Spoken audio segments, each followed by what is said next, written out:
Pourquoi investir dans l'agriculture et l'élevage en Afrique en 2019? Ça, c'est la thématique que nous allons aborder dans la vidéo d'aujourd'hui.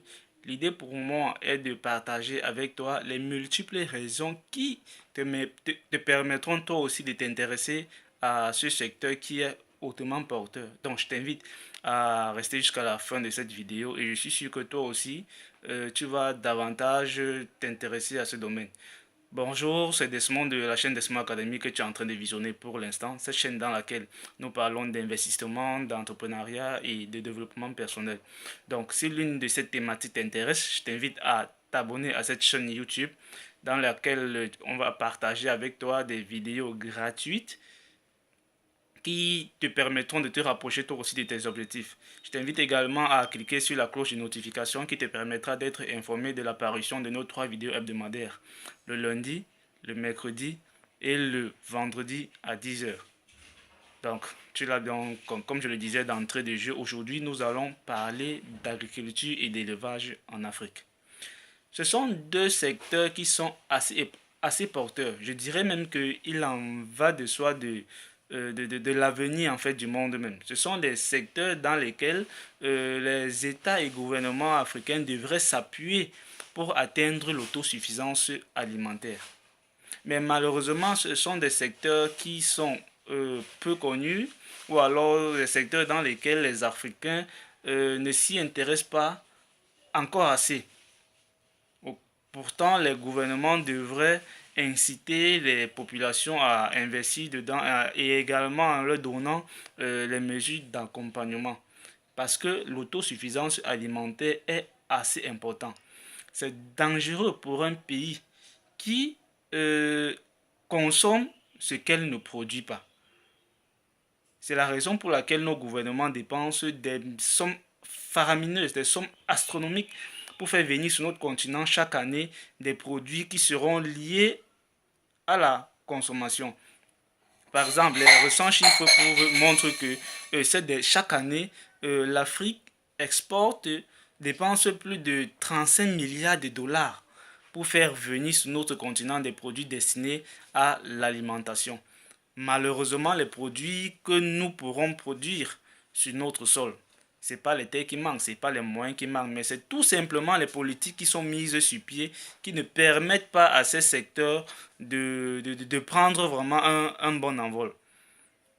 Une petite anecdote pour vous montrer combien c'est dangereux de consommer ce que l'on ne produit pas. Au Cameroun, mon pays, il y a de cela quelques semaines, le ministre du Commerce a fait interdire quelques couches jetables en provenance de la France. Pourquoi?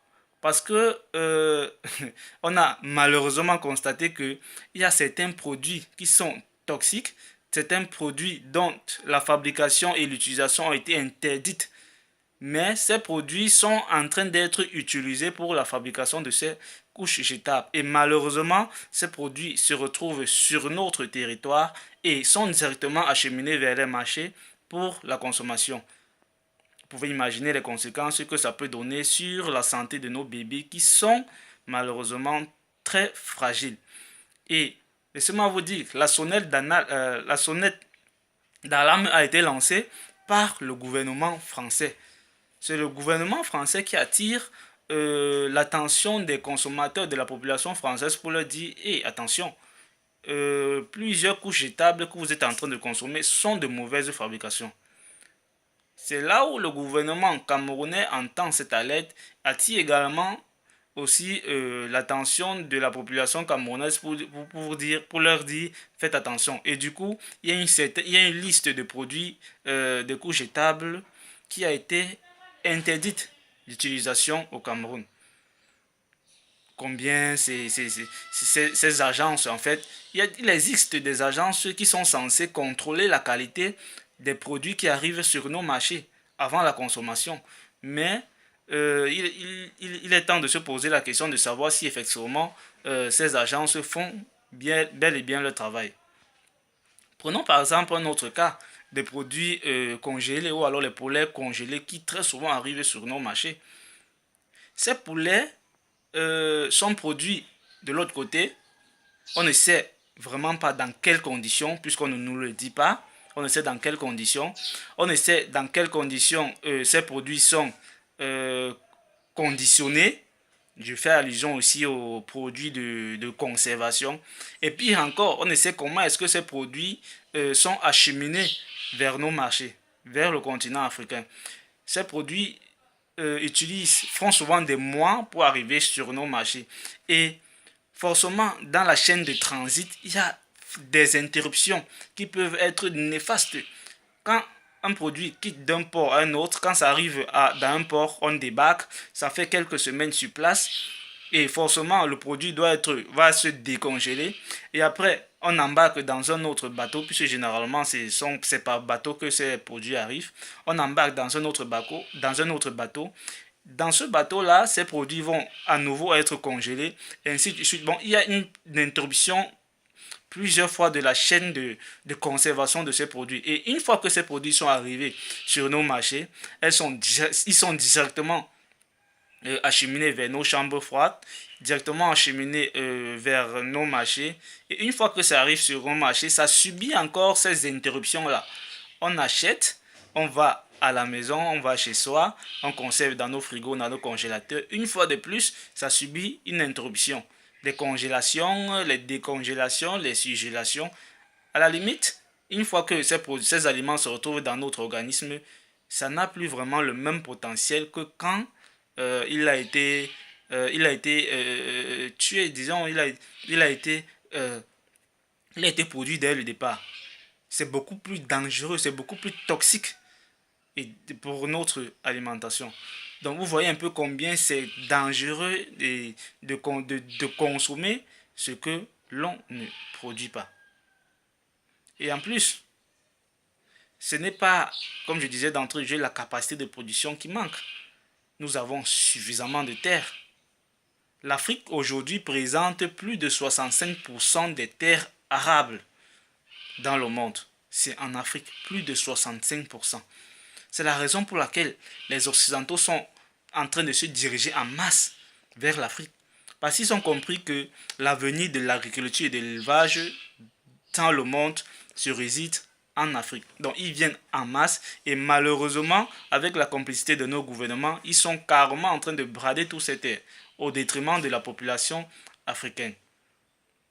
L'Afrique aujourd'hui connaît des problèmes de famine, d'autosuffisance alimentaire. Aujourd'hui, la population africaine est estimée à environ 1,2 milliard d'habitants. Dans 30 ans, elle va quasiment doubler. On sera dans les 2,4 milliards. Et dans 100 ans, elle va encore doubler. Donc on serait dans les 4,5 milliards. Donc si aujourd'hui, l'Afrique ne parvient pas à s'assumer alimentairement, et si rien n'est fait, combien de fois ce sera davantage triard, combien de fois ce sera davantage compliqué d'ici peu, quand la population va davantage grandir. Donc il est vraiment temps de faire quelque chose, parce que c'est un avantage capital de consommer ce que nous produisons, car nous savons comment est-ce que c'est produit, et nous avons ces productions répondent effectivement à notre environnement. Parce que les environnements, en fait, ne sont pas les mêmes. Les conditions dans lesquelles les produits alimentaires sont produits de l'autre côté de l'Occident ne sont carrément pas les mêmes que ces produits sont produits sur notre territoire. Donc, ils répondent à leurs normes là-bas, à leurs conditions là-bas. Et aussitôt c'est arrivé ici chez nous, on a nos normes, on a nos conditions et nous sommes directement en train de les consommer. D'où la présence d'un certain nombre de maladies sur notre territoire dont on ne peut vraiment pas déterminer avec exactitude la provenance. Donc, c'est capital, c'est assez important que toi qui me regardes en ce moment, tu puisses songer également investir dans l'agriculture et dans l'élevage, car il en va de l'avenir du monde. Se nourrir est un besoin primaire, c'est un besoin élémentaire.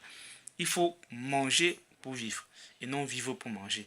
Et quand on parle d'alimentation, il faut mettre l'accent sur la qualité de ce que l'on consomme.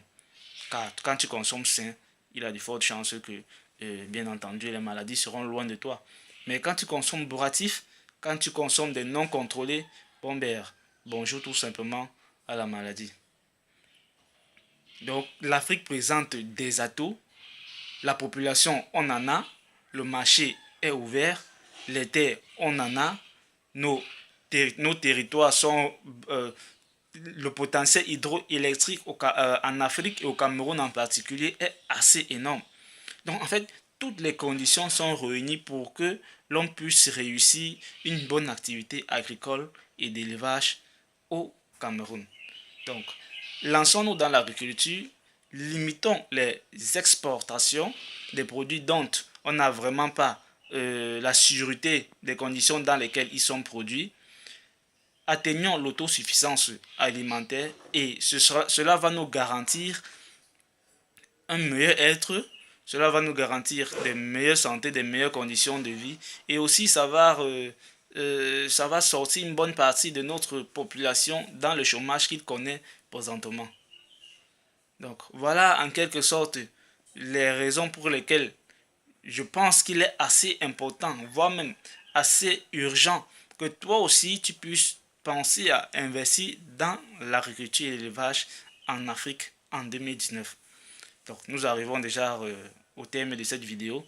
J'espère que les raisons que j'ai pu partager avec toi euh, ne t'ont semblé vraiment importantes, t'ont semblé sérieuses. Donc si c'est le cas, je t'invite à liker la vidéo, de la partager et on te dit et on se dira sans doute à tout de suite, à très bientôt dans les terrains agricoles, dans les fermes, dans les fermes. À bientôt.